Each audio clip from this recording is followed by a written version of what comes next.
Well, have you improved this season? I want to know how and why. Let's talk about that next on What's in My Drawers Golf Talk.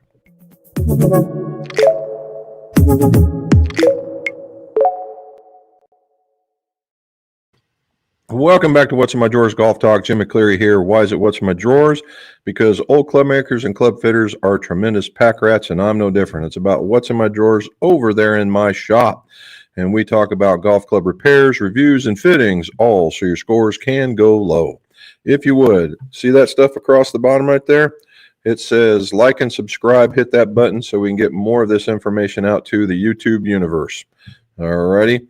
Also, you didn't see a video, but there will be one tomorrow morning. Talks about pulling graphite shafts and talks about pullers and different. I do 3 different pulls to show you what the important things are in each one. And then the following Monday, as I say in there, we'll be talking about how we finish those particular, or at least one of the reshafts. So stay with me on that one. All righty. So again, like, subscribe, do that kind of thing, and we'll get it out of the way early. Again, pars and pours, we do have one. There it is. It's out there. I'm up to hole number 9 out of the 18 in the Ryder Cup. If you like that kind of stuff, please go over there and like and subscribe. Stuff that we did for the week. We got one really cool one. I wanted to show you this one. A Srixon driver. Right, a Srixon driver. I didn't think the thing would be what we were wanting, but it worked like a champ for this golfer. And we put him in a Ventus, and he had the Buckeye colors that was put on there. You can see it as a hole. And we actually ended up delivering it to him. We were going to go give blood, and he was from Chillicothe where we were giving blood. So Robin made a deal with him, and there it is. Now, what made this thing work so well? Well, he was struggling with a driver for a very, very long time, and as it turns out, it was the cosmetics of the club, right? And he was a shorter fella, and what was happening was that head was way up, right? Now, how in the heck did that even happen? Look at this. I didn't even touch it. There you go, back. That's better. Anyway, the head was in a very upright position, and where he was not getting it into the center of the club. And the minute the adjustment on the Srixon allowed you to go flat a couple of degrees, and so we put it flat, and you could see, just because I look straight forward, and I can see it. So if it's sitting in, what I see on the backside is a lot of this. I see this, okay, and I see this, and I see this, but I don't see where it gets it into here. Now, what is that? There. Anyway, so what happens is that I got it to where it looked flatter on him, and the minute we did with the flatter, he started finding the middle of the golf club in an instant and just started hitting it better. Literally gained a whole club. And then when we found the shaft that worked for him, which ended up being the Ventus Blue without the Veli core, and just absolutely killing it. So we just had to wait for it to come in. We cut it down to size, put the right grip on it, check the loft on it, and off we go. So that was where we're at. Man, I tell you what. All right. So anyway, that's where it was. A very happy golfer. Another one is Sun Mountain. Look at this thing. That's a neat looking bag we got right there. All black. It's kind of a takeoff of a C-130. I'm not real sure what it's called. Robin ended up ordering it.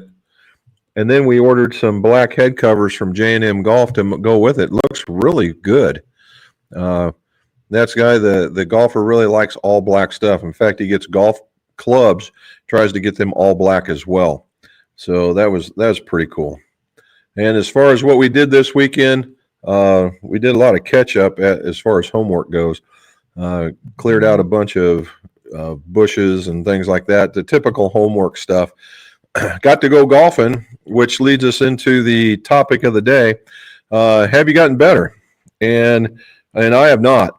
Now, and why is that? Because you think, well, Jim, you own a golf shop, you should do it. Well, Unfortunately, when you're in the golf business, you don't golf very much. And what I do is it just to keep anywhere near a semblance of a golf swing, about once a week I might hit 20, 30 balls, and if I get out, then I go play. So in the last, we'll say month, in the last month I got a round of 9 holes in doing a video, and another round of 7 holes in doing a video, and then just this weekend I got 18 holes in. And I thought I was holding my own. I shot a 44-44, and it was the last 3 holes where the wheels came completely off the rails. I was really on the back 9, the first 6 holes, I probably played to only about 2 over. Pardon me. And the last 3, I probably played to about 6 over, maybe more. And so it's a matter of strength and conditioning at this particular point in time. And so that's just what it is for me.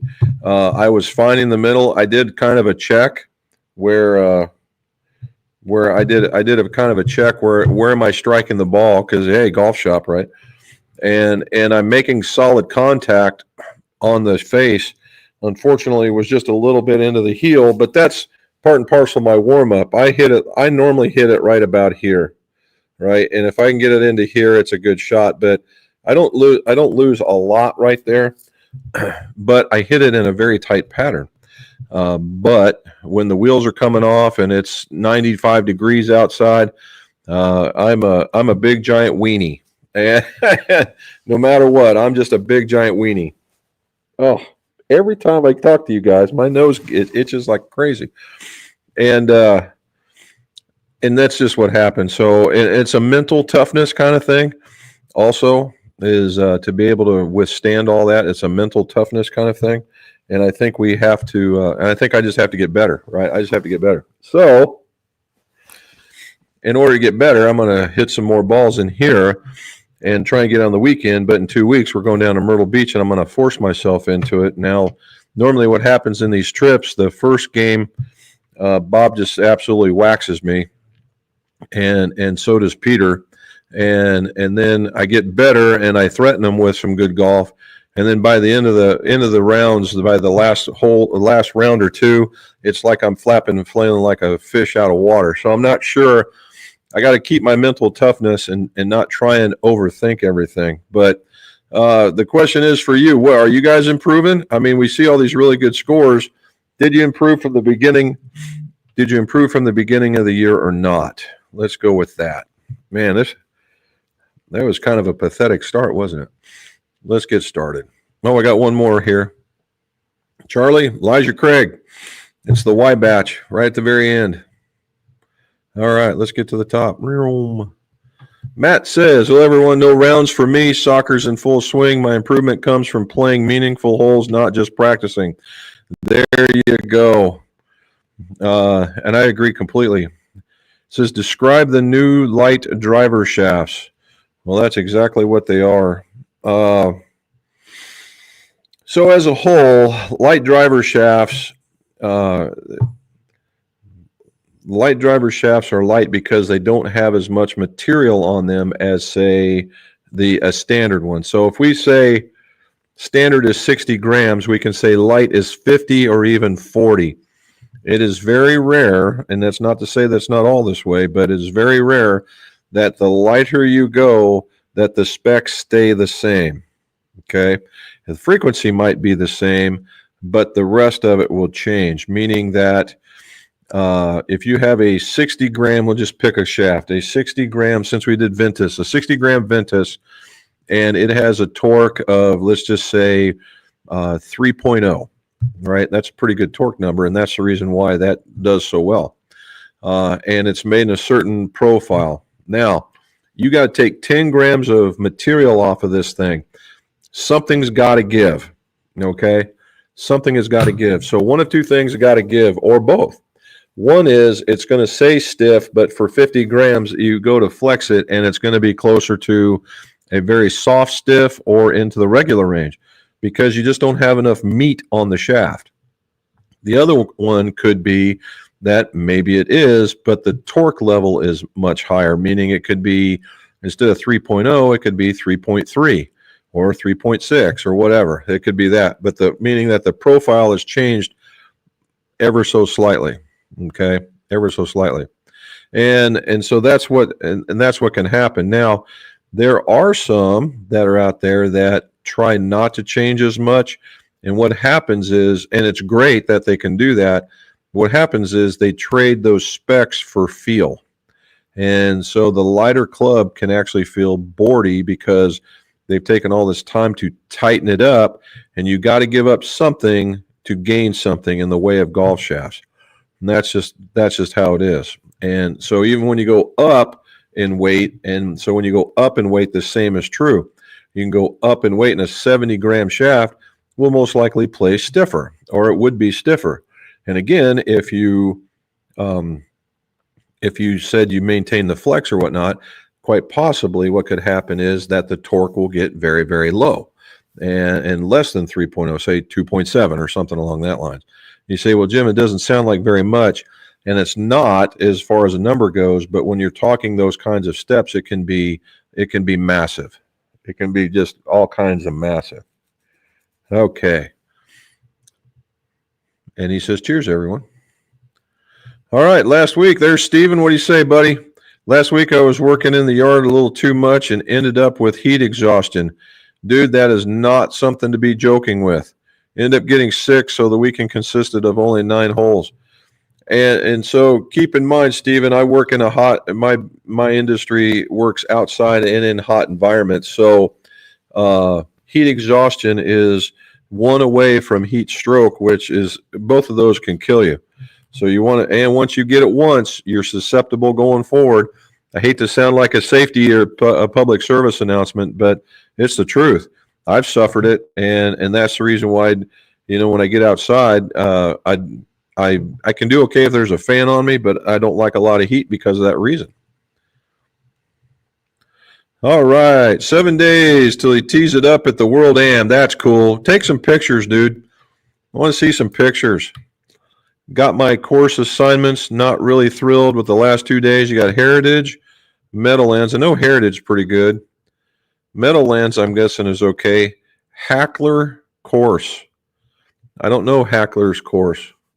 And then Panthers Run. Oh, in North Carolina. Okay. I know there were some cat courses, but I didn't know they were up there. That's cool.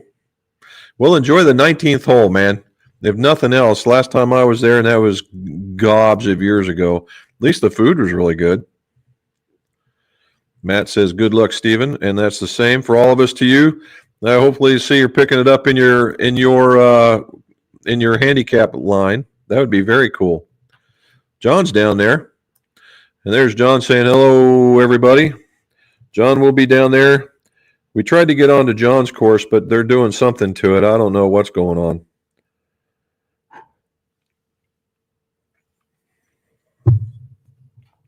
All righty. Yesterday's round, 81 with 2 birdies. Not my home course. It's a bit longer. Well, there you go, dude. Still, that's pretty cool. 81, I'd take that all day long. Hello, Jim and Robin from Charlie. How you doing, buddy? Again, Elijah Craig. Look how dark that is.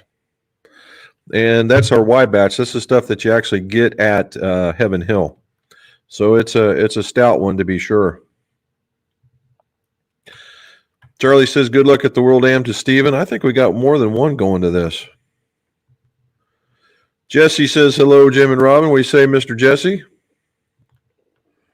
And Matt says, hi. Here we go. Hermanome. All righty. He says, struggling with AI 300 right now. What irons do you recommend that are more forgiving so I can improve my iron game? Brand doesn't matter, just forgiving and playable. Well, the 300s are pretty playable, but there are some that are more forgiving to be sure. If you wanted to jump up to the next one and what we would call, so those are what I would call, we'll call players distance irons with some game improvement put into it. So if you're leaving that, you're going to go into the game improvement, super game improvement, okay? And in that particular category, you can go with, there's several, the Elite X, the Mizuno Hot Metal, the Srixon ZX4, the Wilson Dynapower. Titleist has got one, and I'm afraid I can't remember. Was it a TS3? It was an AP. It was an AP3 beforehand. I don't know what it was after in the TS line. And then you have Ping. Ping, and they've got a G Club and an I Club. The G Club is where you want to go. But any of those, they're all bigger. They all have a little bit more offset on it, and they're all stronger. I'm trying to remember, except for maybe the Hot Metal, but that's probably not true either. But those are the ones. Charlie wants to know, how's the soccer goer dreaming of playing golf? His boy's quite the player, man. Soccer's going well, it just takes up too much time. Yes, and he's dreaming. His boy is quite the soccer player, Charlie. And you never know. We might see it. We might see a guy in a soccer jersey with his last name Revelock on the back, and we'll go, I remember that day.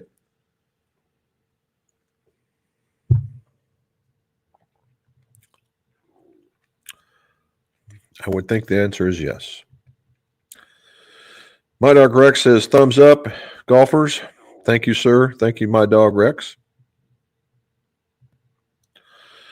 Matt says, yep, he's in ECNLRL. I have no idea what that means, but they play around Ohio, Michigan, Pennsylvania, and Indiana. So I'm going to say, yes, that's a travel league or a club team. I think that's what they call them now, is club teams. That sounds like a lot of road time. At least your kids get to see different parts of the country. Yes. And from what he said, they do. They get to see quite a bit of it. That's pretty cool to see that, and different larger and smaller towns. Travis K, best improvement for me came from shortening my backswing and not over swinging. That is one heck of a thought. You know, that's what helped me. And honestly, when I start swinging bad, Travis, that's when I know that I'm doing it. And again, it's mental toughness. It's mental toughness, because now you're used to hitting that particularly bad shot, and shortening it just doesn't feel right, at least in my head. And you're just like, man, if I could just bring it back that little bit less. And Bob found and watched me on the front nine. He said I was bringing it too far to the inside. And that's when I was overcooking it and hooking the thing out. And I was like, well, there you go. And as soon as I stopped doing that, man, the ball straightened right out. I didn't lose any distance. And that was it. So it almost over-evolved is what happened. So, and again, that's comes with playing a lot of golf, right? If you can get away from that, instead of starting at the 16th hole, maybe the 17th hole.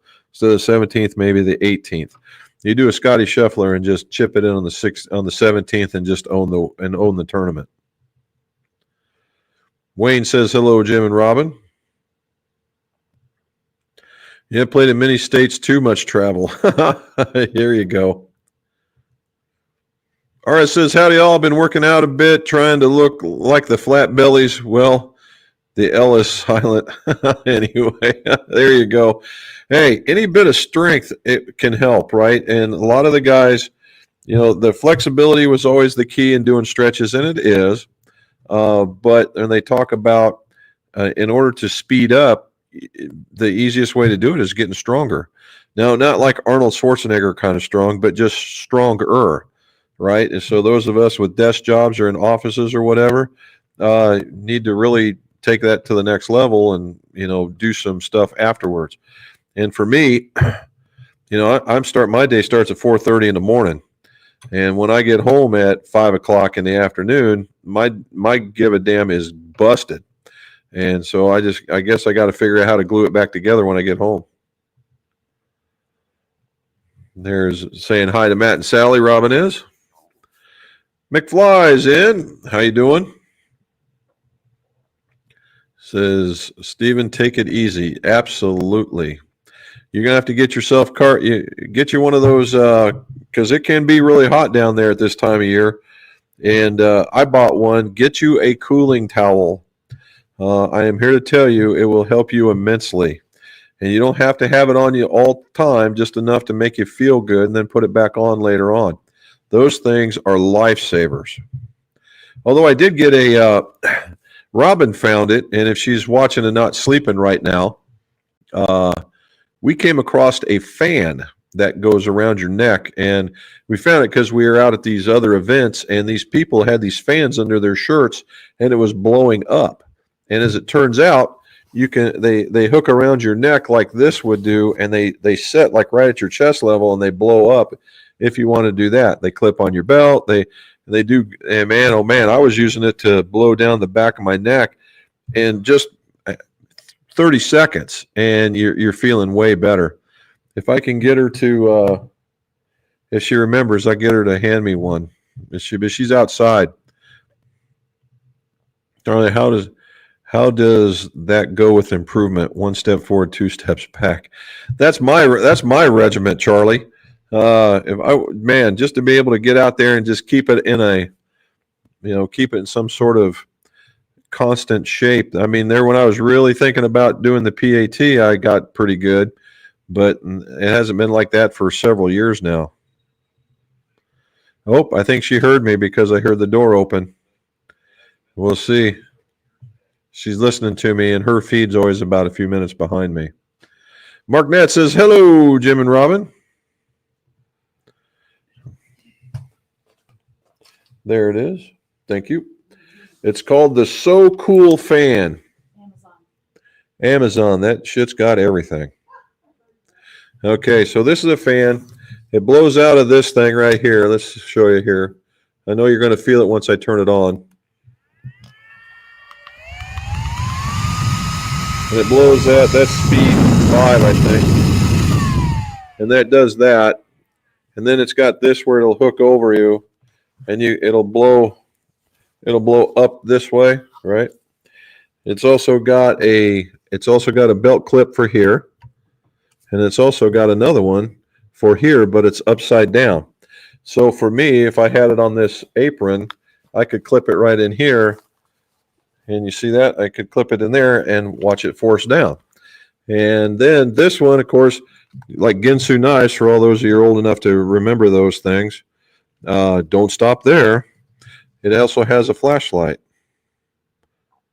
Look at that thing. There we go. And if you happen to get stuck and you need to send an SOS, there we go. And we turn that thing off, and it'll charge your battery. Can be used as a power bank. This thing works pretty good. I took it out. We took it out with Bob and used it. And they have that one, and they have another one that's a little stronger, and it has 2 fans on it. It's a little bit bigger, and they got 2 ports right here instead of one in the middle. It's a little bit bigger. It looks like Wall-E off the Disney commercials or Disney cartoons. Yeah. Yeah. All right, Charlie.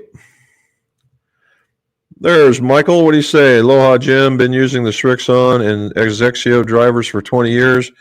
Have a Hybor XL and an FTIQ in my driver stable.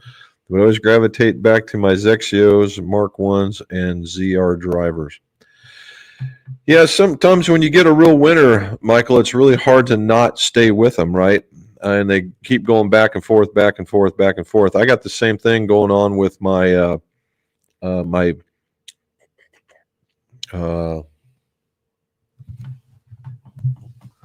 holy cow, having brain failure.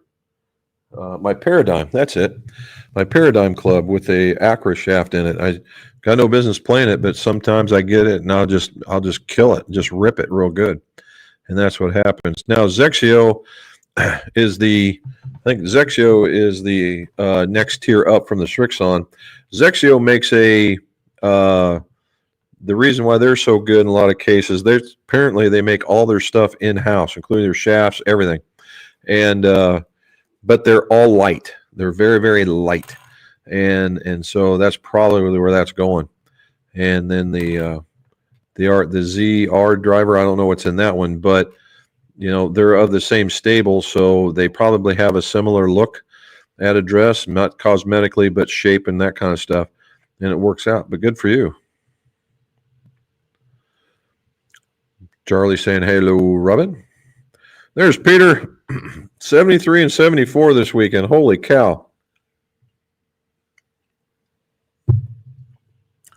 He's giving strokes, man, giving strokes.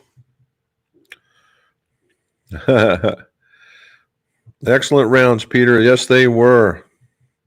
Robin saying hello to everybody. Also good to know your blood donor as well. Be a super donor of platelets for the past 8 years. Oh yeah. They always ask me because I'm of that blood type. Was it O positive? But I've got, because of the way my blood thickens, I've got to give it just so often. And so I got to stay away from that. But we crested, Rob and I both crested 4 gallons in this last attempt. So not too bad. We're trying.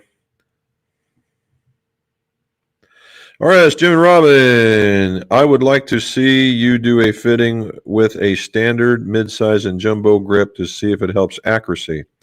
Also would like to see a ball fitting and performance bit. Okay. Well, I can tell you it does. There is a difference. I did one with Jumbo Max, and whether it was a bigger grip would do you better, and whether lighter or heavier worked better. But we can try that. I'm going to have to try and figure out. Then when I have to figure out how to get that, well, we can do the Jumbo Max stuff and see how much bigger or softer goes. We can do that. Robin says, thank you. Charlie says, don't you just hate it when it happens, Jim? You get a good round going for a number of holes.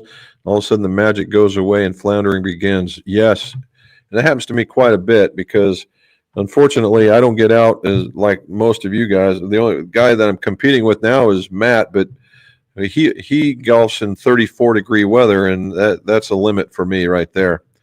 But yeah, and he's doing the right thing by following his kids around, so he's in that zone. But the thing is, there's something about that, right? So he knows he's golfed some very, very low scores. And so there's kind of a muscle memory there. It may not be as sharp as it once was, but he knows and he's mentally prepared to shoot low. And that was, which is another part of how do you improve, right? And I keep going back to the mental, but, when I started the idea of breaking 80, right? Everybody talks about breaking 80 and they make 80 their number. Well, that is probably one of the biggest mistakes a person can make, a golfer can make, is using 80 as the number to try and break, because that's a bar, right? And anytime you set yourself a bar, right, that's the number, and you just want to reach that bar, and that bar is 80, and most people have a hard time evolving past the bar, and so what helped me was I just knew that I was playing it. Matter of fact, I was playing where Bob mows the grass. It was at JC's, and I know I've parred or better every one of those holes that's on that golf course. And I came around and I shot a 41 in the fog on the front, and the last hole I was just absolutely disgusted with myself because of missed shots, and because I was on the idea I was going to break 80, and I told myself, because that's how you talk to yourself, I need to shoot a 38 in order to break 80. I don't need a 39 because that is 80. I need a 38. That's only a couple of shots over par. And I'm just like, so you got to get it out of your head that you need to shoot 40 or 39. You need to better this and get down in there. And I told myself, you've parred them all, so just go out there and try and par them all. And that's what I did. I went out there and I shot a 37. and I ended up breaking the 80 by 2 strokes. And I was just like, well, there you go. And it was the only thing I was telling myself is, you've parred this hole, just par the hole, just par the hole, par the hole or better, par the hole or better, par the hole or better. And once I got into that mindset, good golly, and that's just a neat way of thinking about it, as opposed to other ways. And again, another story for that, as far as getting better at it. I did a fitting for a guy when he was in high school going to college, and he was going into the PGM program, and he now works with the sister course at Fisher's Island. This is highfalutin stuff, and you got to be a bit of a ball striker in order to play out there, in order to be a pro out there, because all the members want to test the pro. He's the bar for those guys. Well, his dad came over and says, whatever you did, you've changed his mindset. And I never really thought about it at that point. And I said, well, how do you figure? And he says, well, when he was up until this point, he would call him. He says, Dad, if I can make, all I have to do is, if I make a couple of bogeys, I can shoot a 72, a 71, 72, maybe 73. And that's with him shooting a couple bogeys. That's how good he was.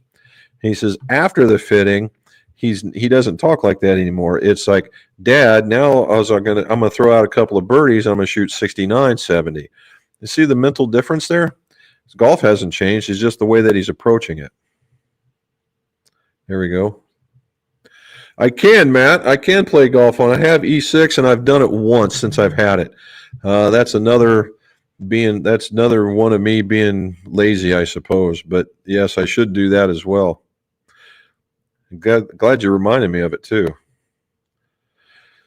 All righty. Wayne says, haven't played much. My wife had surgery on the heel, and I'm playing nurse. Luckily, it's just too hot to play. I love playing golf in the fall, so that's what I got going for me. Well, good for you. Family always comes first, Wayne. Family comes first.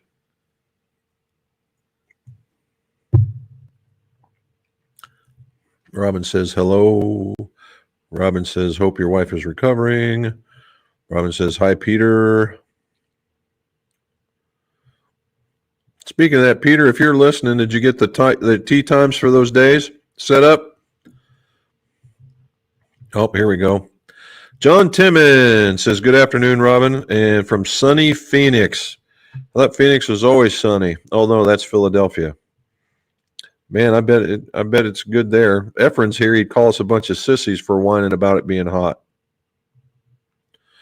Ram says, Michael, we've been donating blood for 10 years every 8 weeks. There's Peter. I knew he was playing. Arrowhead, huh? Arrowhead. We played there once. That's got some holes that can eat your lunch. Barefoot Norman, nice. I've not seen Burning Ridge, but I do know Presswick. You got some highfalutin ones going on there, Peter. Good for you. Bring your A game, right? With the numbers you're shooting, though, you're probably in that top tier.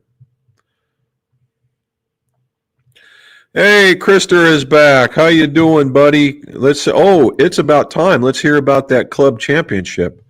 Had a tough weekend playing at the club championship. Really windy and some rain. It got mentally tough for me playing 54 holes. Finished 6th and 11th with scores of 96, 94, and 95. Oh, I was just waiting for that one time around, Krister. I was thinking, here we go. Krister is our club champion right here. But still, that's not too bad. 6, that's pretty good.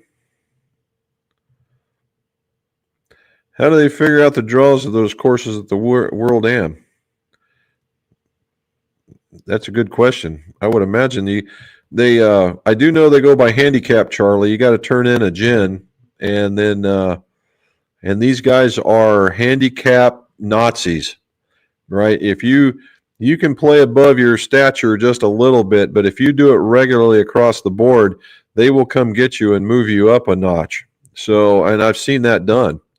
But I don't know if, they take all the whatever in the range of the 10 handicaps and they just throw them in a bucket and draw them raw, or what they do. So Robin saying, hello. Wayne says, I feel my rounds are much better this year, and the person I play with is 50 years For 50 years says he's never seen me hit the ball so well.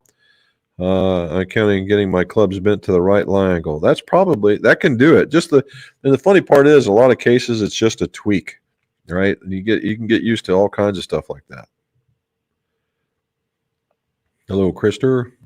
Today I played a normal round 79 gross. You need to put those headphones on and put all kinds of noise around you and just watch you start hitting.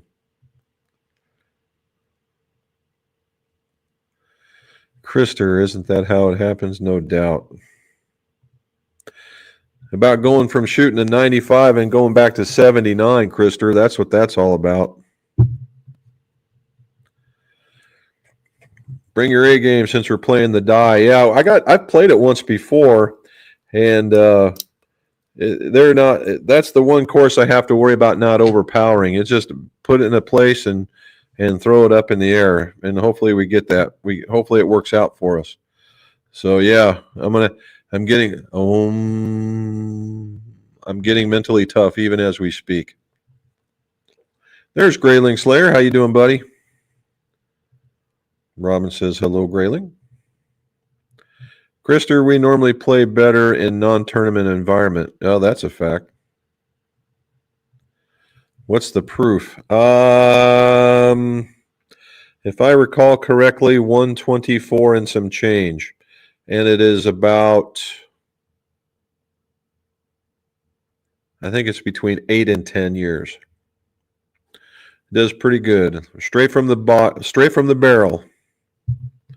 That was on one of those you do bourbon classes. And they never seem to disappoint. All right. John, watch 9 holes. We'll have to try Maysville. Currently had Woodford Reserve. Yeah, John, the Maysville was kind of. I'll tell you a secret on that one. You guys will be the first to hear it. So, the Ryder Cup, we all know what the Ryder Cup is, and it's coming quick, right? It's coming in September. So I did a playoff of it with RYEDER, and that's what you're seeing is the contest. Well, as I started off on hole 9, I had written down all the bottles, and I had a Michter's Rye, which we did earlier. Well, I pulled it up, and I just got to thinking, yeah, Michter's is all about their rye, no problem. I got this small batch. We should be good to go. And I am literally sitting in front of the camera with both bottles. I'm getting ready to talk about it, and I look down, and it says small batch bourbon. Well, that's not going to do real good in the Ryder Cup because that would automatically lose because it's not a rye. Well, I said, I've got a couple in reserve. They're sitting on the bench in case a player gets injured. And I said, well, time for this one. I pulled that one down just as a whim thinking, well, I hope they got it figured out. And it turns out it's a really good bottle. They did very, very well. That Old Pogue stuff is sneakily good, I guess is the sneakily good? Sneaking good. It is very well done. All right, Krister says, yes, today was calm winds and sun. I played from the standard tees, not the back. Oh, that could also do it as well. Do they make you play from the back during the club championship because of your scores or your age or what? That would that's always another thing too when you get back there. That was another thing. We moved up a tee. You want to talk about mentally getting sideways, hitting off of the white tees and moving up because everybody else was playing from the forward tees, and I was the youngest one in the group at 62, and so we played off the front, and I'm just like, wow, this is a whole different animal. You just get out of sorts just trying to figure out what, because when you're on your home course, driver 7, driver 4 hybrid, driver wedge, all these different things, and now you're into it, and you talk about trying to get your groove on. Wow. And it takes a bit. Krister's back tees can be daunting, at least for me. I'm not a long hitter of the ball by any means. That's true. I mean, you work very, very hard from the back. And I know I've said it before. In a lot of cases, what will happen is Bob and I, when we go to these like this Myrtle Beach trip, on a couple of the holes, the last 2 holes, what we'll do, depending on how we're playing, normally it's crappy, we'll go back to the very back, and we'll just hit out there and see what happens. And you'd be surprised. Very, very regularly, we're running bogey golf from the back tees. Now, everybody, it's not par, but when you're talking about adding, two tee boxes worth, that's saying something. But the game is totally different, though. You're taking longer, bigger swings in order to get up there. Okay, older versus modern drivers. If everything is equal loft shaft, would the modern drivers have better launch numbers? That is one heck of a question, and I do have the answer. So let's talk about that. This is a question that comes up for me a lot when we talk about forgiveness and we talk about smash factor numbers. So let's just talk about this for a minute. So if I had 3 drivers, the wood driver, the steel wood driver, and the titanium wood driver, same lofts, same shafts, same length, same grip, same everything, and you hit that thing in the middle, right in the dead of the heart of the club. Dead of the heart of the club, right? Most people say that's like right there on this club. In a driver, it's going to be a little higher, right? In the heart of the club, that's the key. In the heart of the club, they'll all go the same distance, right? Because you're on the perfect part of the club. You've swung it all at the same speed. You've hit it at the same angle, everything being the same. If you hit it in the center of gravity, same, okay? The real heat here is, the real problem is when you get off of that center of gravity. That's where this difference is at, okay? So let's just assume a 250-yard shot, 100 mile an hour. We're doing the math. So for every mile per hour, it's about 2.5 yards per mile per hour. So 100 yards, 250, okay? So on a wood, and if you went off just, I want to show you here. Hold on a minute.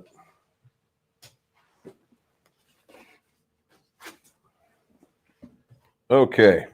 This one's even, this is closer to it. All right. So you see this? This is what I use when I do impacts. So when we do different lengths, I put this on the golf club. And what we're looking for is the tightest pattern that you can make. Regardless of where it's at, I'm just looking for the tightest pattern. So if you look at, this is geared for a modern day driver. Now look at this. You see that middle? And you see that first ring? You get off of that first ring, which is literally no more than, say, 1/2 of an inch to 1/4 of an inch. That's 7%. You get out there towards the toe, it's 15%. This is conservative. All right, this is conservative by a long shot. So in these same numbers right out in here, so if you're right here on a wood, that's literally 25%. All right, 25%. So you're talking quite a bit of damage there, right? So you're talking 25, almost 30, maybe even more. Let's see, 10% would be 25, another half of that. So 12, 37 yards by being off this little bit, okay?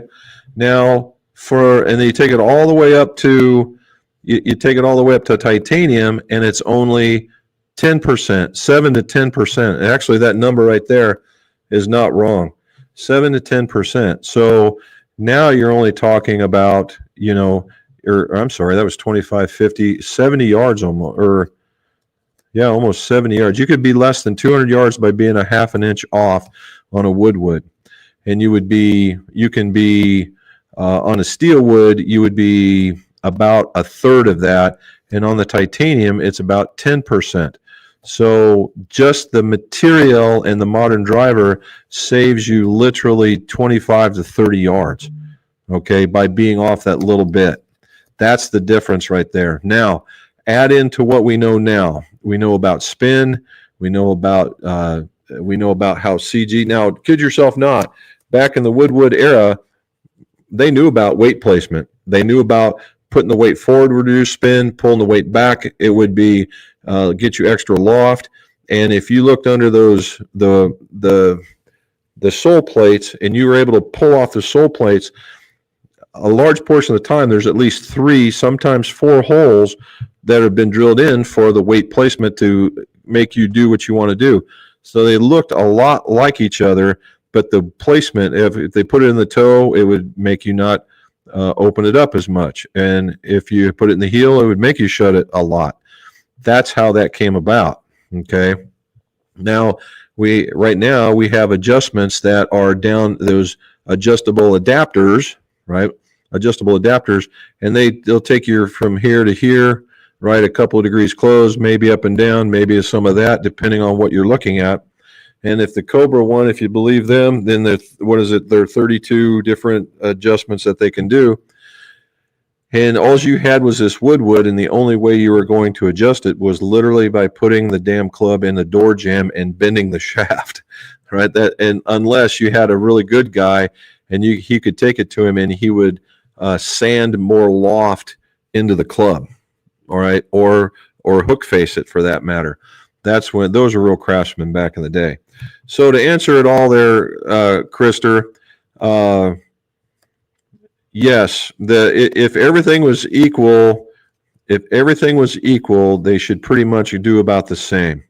But it's about when you're not equal is where the new one shines over the old one. That's really the key. So hopefully that helped. All righty. Herman, go for the hot metals. They are very nice. I can tell you that, Herman. In fact, I can show you a few if you're interested. Hold on.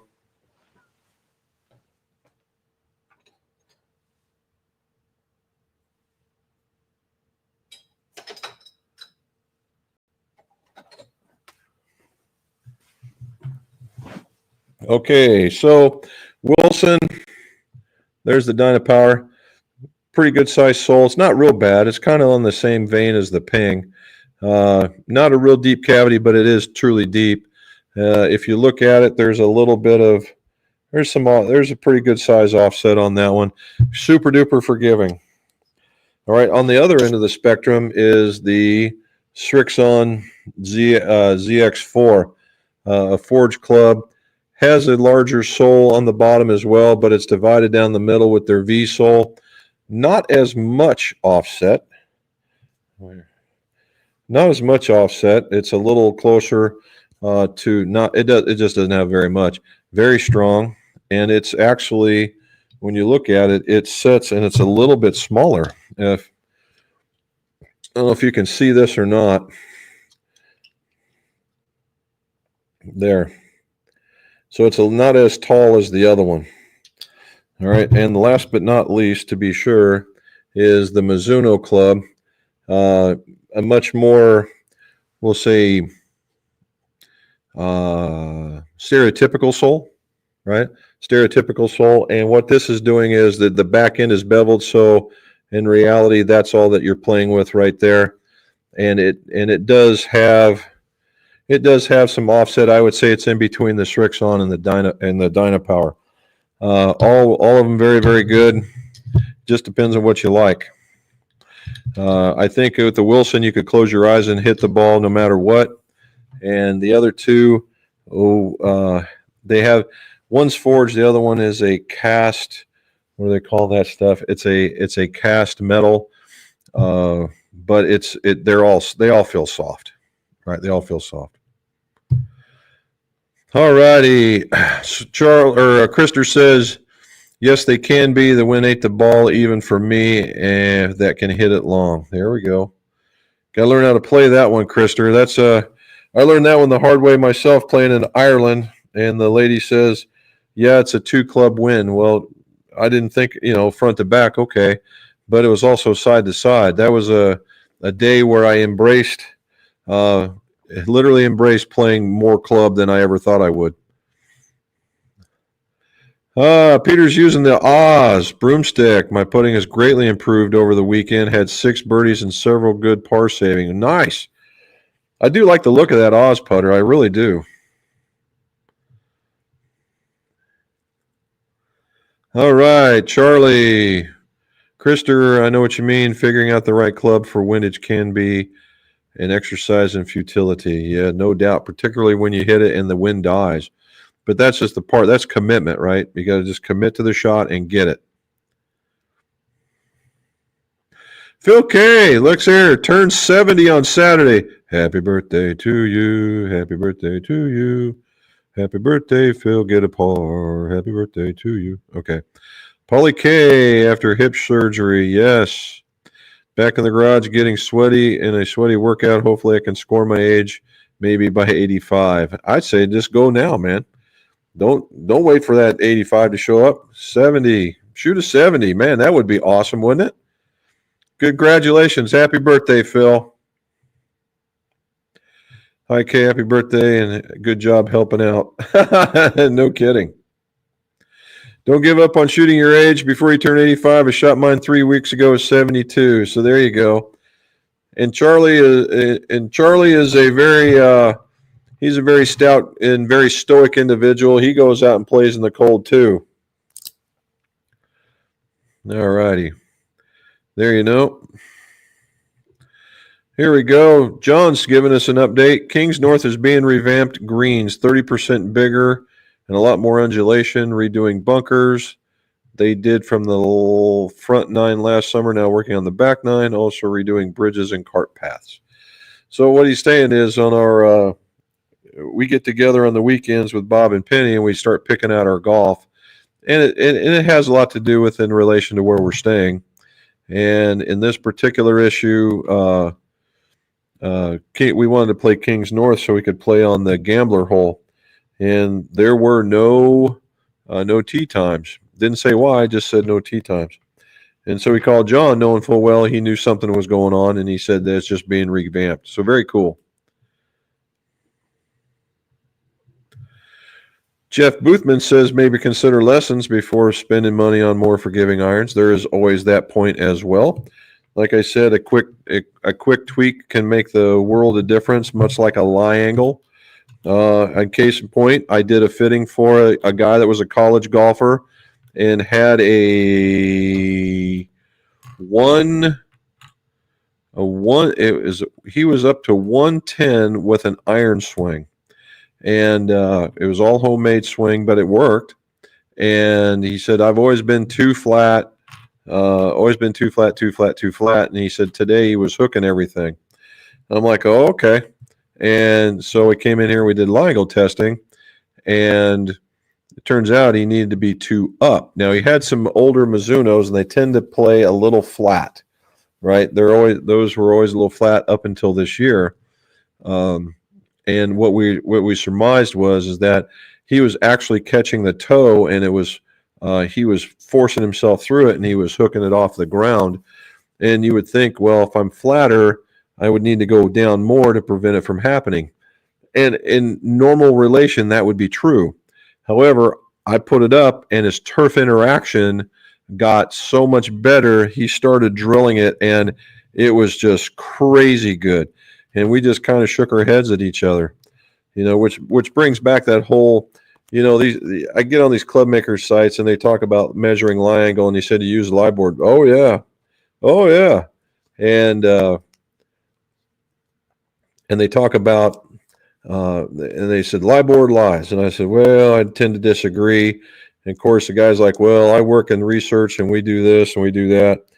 And it's about where you hit the ball. And I'm like, well, that might be the first problem. It's not about where you hit the ball. It's about how you interact with the turf and how you get through the turf.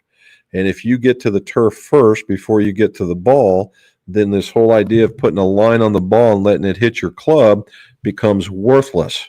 You need to be able to hit the ball first in order for that particular process to work well. It's all about how you're getting through the turf. And because if you can get through the turf better, then you can get to the ball better, and you hit better strikes, and then your control comes back.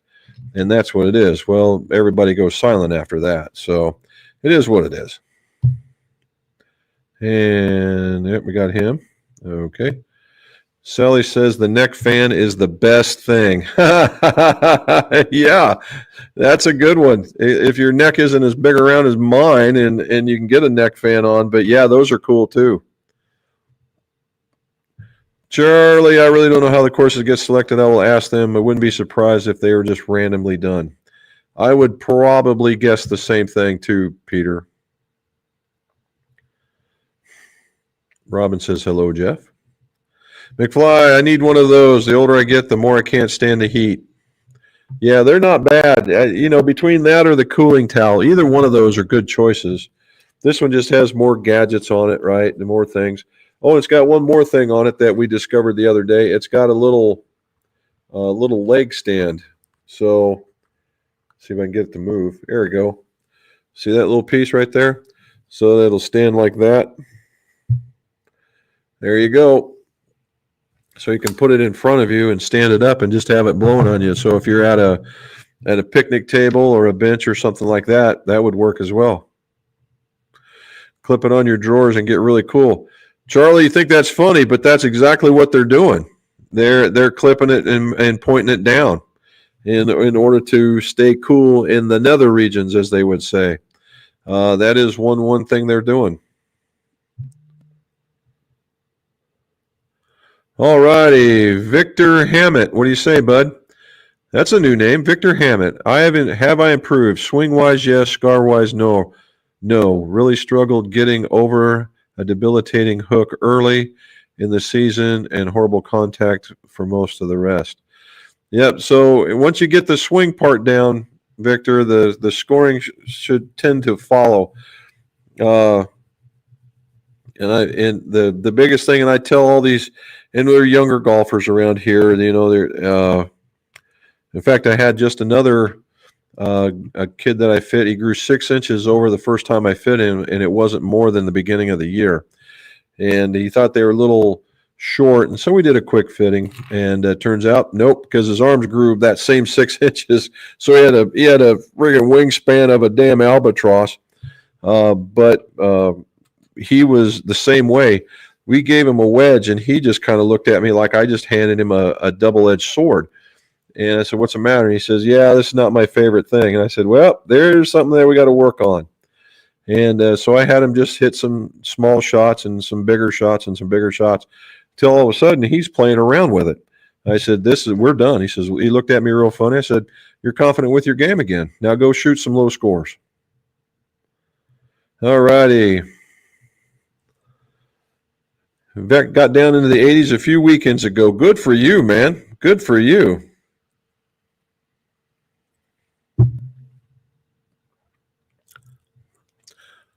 And they're saying hello back and forth. Here we go. RT full pull. Oh, okay. Sweden says hello. Mirror Tournament blades, X100, Ryder Cup shafts. Love them, and Sweden loves you. Stay great. Okay. That's the what we're looking at. We're going to put some in those. Actually, I got this. We've been emailing back and forth, and a person wants me to put in some X100s into some Mira blade or Mira clubs. I don't know if that's you or not, but yeah, we can do that. All righty. There's Deb. What do you say, Deb? Deb is a classic individual. Glad seeing you today and meeting Bob. She's we fit her, and we're getting her a hybrid because she's got a gap between her driver and her 4 hybrid. And now we're going to get her another hybrid. She was considering the mini driver, but it was a little too big. So we're going to go with just a less lofted hybrid. I'd like to hear what Mr. McGough thinks precisely about these Mira Tour Bs. Well, brother, I tell you what, let's start with this. Mira doesn't make the Mira's precision is second to none. If you get something on your club and it says it's going to weigh 256, it is 256 plus or minus tenths of grams. They are that precise. Very, very well done.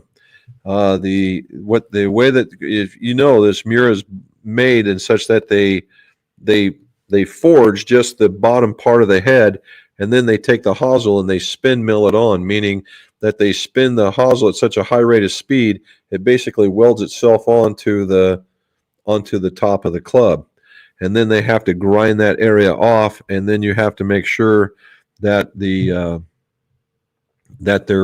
hosels are of the right internal diameter. Some will say that's the reason why they feel so soft, because there is no feel. Some will say that's the reason why they have so much feel, is because they're so soft. 6 in one hand, half a dozen in the other. If you can play them, play them. But they're, as far as blades go, even in the tournament ones, as far as blades go, they're probably in the lower end of being forgiving. And I know we're talking about blades, but there are some blades out there that really do feel like you could just hit about anything on them. And Mizuno is one of them, right? Because the blade length is longer, okay? And the longer the blade length gets, the easier a club becomes to hit. And that's the reason why. They're very precise. They're butter knives. They're beautiful. However, they're kind of strategically hard to hit. So in this particular instance, if you're playing something like that and you're throwing in X100s, you had better make sure that the length and the lie are dead solid on for your game, because you're playing that level. Be precise at that level. And the last thing I will say is their hosels are typically are very tight, and you have to manipulate the hosel every once in a while just to get the shaft to fit in. But once you get past the beginning of it, they're great. Robin says, "Hi, Deb Gilles. Great catching up with you and Rick. Your hybrid is ordered." All right. I birdied eagled every hole at my home course. I guess I need to change my mindset. Dude, I'm here to tell you, it is a different animal when you go in there thinking like that. I've read a lot of there's the psychology books from a noted psychology that does a lot with the golf people. I wish I could remember his name. They came in a packet of a small, he had small books, and everything he said was small and condensed so that we would retain it. And the books themselves probably weren't this wide, and they probably weren't that big, and they came in this little container that sits on your shelf. And one of the things I keep remembering, it was in a golf is not a game of perfect. And what he said is that the pros have this mindset that, yeah, they hit it, we all have heard it. They hit a bad shot and they immediately forget it because you have to play in the now. But the other part of what they don't tell you, that he tells you in this book, is the minute that they have a bad shot, their mindset is now that the course owes them one. That's a little different. Instead of trying to go earn it, that they believe that the course owes them one. So whether it's they owes them one like it's going to give it back, or it owes them one like something else is going to be gettable and they'll get it back that way. That's kind of a unique mindset, and it's really hard to do. All right. Deb's saying, looking forward to it. I think it'll help. I do too. Particularly get the right length. I think what I'm going to do is I'm going to weaken it 1 degree just so it plays in line. And then once it happens, I think it'll get up in the air a little easier for you and you'll be fine. Thumbs up, please. It helps the channel. Yes, it does. And thank you, Charlie. All righty. Frederick Jackson, what do you say, sir? Good evening, Jim Robin. I'm enjoying the clubs immensely. A little trouble with my putter grip. But other than that, perfect. Well, we can make it bigger like we told you before. Or get you that bigger one so that your hands fit around it. This is my tall golfer right here. Did you catch up with your buddy? That's a good question. Did you start hitting it as good as he did? And he's like, what in the heck's happening? See, that's when you take some coin out of his pocket. Frederick, i.e. Stacy. Yep, that's the one. Playing tournament blades. Yep. Thank you, sir. The men playing from the back tee. Okay, the men playing from the back tee and is like 440 yards longer than standard tee. My practice round from the black tee when calm, he shot a 78-78. Oh, my.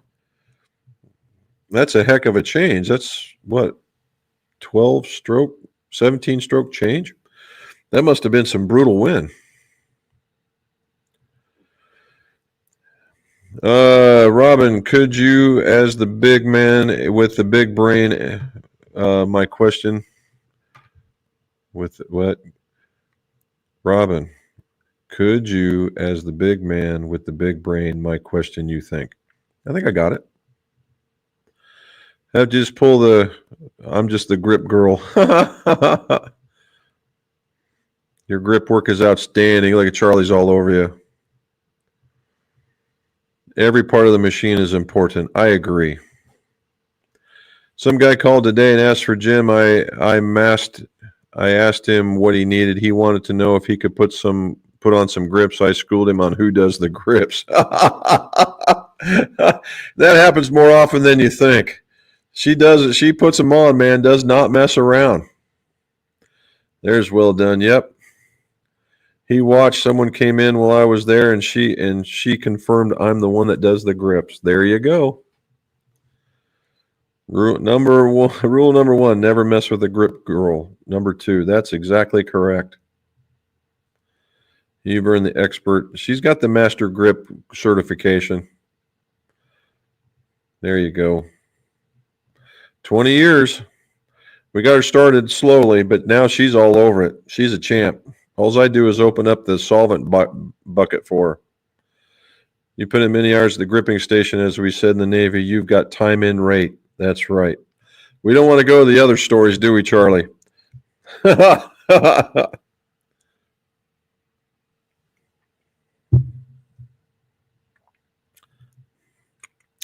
11-year master custom fitter for Titleist, Sweden. I know the feeling, Robin. There you go. You need to find, are you the one fitter that's helping out Krister? I'd like to hear about that one. Thank you, Charlie. That's correct. The Hackler course is Coastal Carolina University. Really? I did not know it was in. I didn't know Coastal Carolina was even that close, John. That'd be unique. Coastal Carolina. Okay. Wonder how far away that is, because it sounds, when you got thousands of people descending, I guess you got to use about every course, don't you? That's next week, right? You got to leave the courses in good shape so when we come back, we have something to play on.